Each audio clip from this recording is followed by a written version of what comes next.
Now, so this is Baruch Fleischman here. I'm at the Tikkun elevator Kollel, and it's once again it's time we're going to continue on with these thoughts. And I don't know about you, but I'm one of those people who's trying this. I have been trying many things. And in the terms of, like, most people know that I am very Makor to Breslov and the thoughts of Rabbi Nachman. This fits in perfectly. It's not coming from that direction, but it works really, really well. But we have to try it, something we need to work on. This is thinking control by way of looking at what our thoughts are doing. Perfection in this world, he writes, and this is the end to all power struggles. How do we get to a place of peace in our heads? He says, perfection in this world is the Vegas with Hashem. It could be that the Vegas with Hashem comes and goes. But we can always bring it on if we learn the techniques of Rabbi Mimran. So he says right like this: when you succeed in disassociating yourself from your mind, your sense of self is no longer derived from the mind. Who am I? What I worried about? What I have to take care of? No. Rather, it is rooted in a deeper and truer place within yourself that's beyond just your thoughts. How can we achieve that state? How can we overcome our identification with our minds? Watch out for any kind of defensiveness. This is what you can do. Be aware of the fact that you become defensive. This is a world which has a lot of bad things in it. There's no question about it. But by becoming emotionally involved in things in the world makes it very difficult to think. And so therefore, start looking at your defensiveness. You may detect within yourself that it's there. Think about it. What it is that you are defending. Why do you keep going back and forth? Now, as we see in the Zohar, oftentimes, the Zohar is saying is the Samach Mem. It's another way of saying the Yetzer Hara. Is that the Yetzer Hara is a critic. He's accusing you constantly of doing bad things, negative things, or this guy did that to you, and then what are you going to do about it? And back and forth, this is the eagles talking in a defensive form inside of your head. Is it, now let's see what you're actually worried about. Is it an illusory identity? Someone you wish you could be? An image in your mind? A fictitious entity?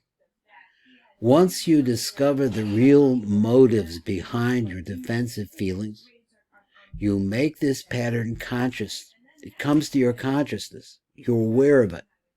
And then once you are able to witness it and you look at this conversation going on inside of your head, you have severed your identification with it. In the light of your consciousness, the unconscious pattern will then quickly dissolve.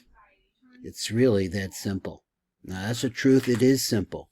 But that doesn't mean that the things that frighten you are going to go away, but it could mean that the way that you identify with those things could change. So he says this is the end of all arguments and power struggles.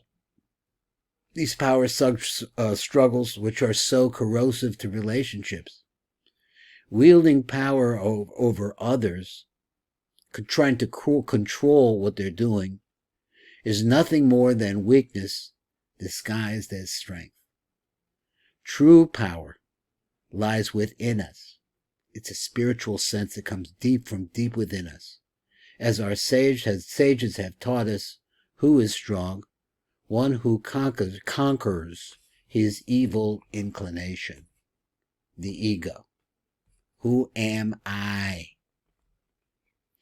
We understand, therefore, that anyone who is identified with his mind, and as such is disconnected from his true power, which originates from the soul, will have fear as his constant companion. At this juncture in human history, there are actually very few people who have found their identities beyond their minds and who are in touch with their genuine strength, which is deep within.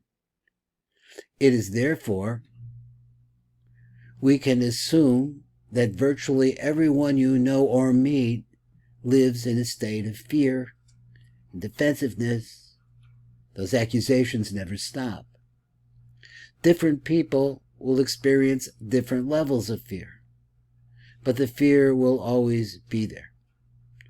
Now, in terms of this fear, at one end of the scale, there are those who live with constant anxiety and dread.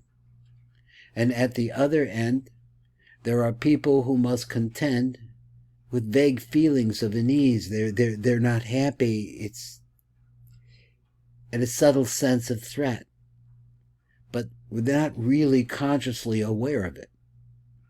Most people become conscious of their fear only when it appears in one of its most acute forms. Of course, that could be a big help to a person to be in a situation where they become so frightened that they need to do something about what's going on. And if you can ever find your way to Rabbi Mimran, you might be able to understand the intelligence of what's going on around you. This is Baruch Fleischman for the Tikkun Elevator Kollel. Thank you very much for listening to this shir, the Vegas with Hashem, which he calls the ultimate connection with God. This is Baruch Fleischman.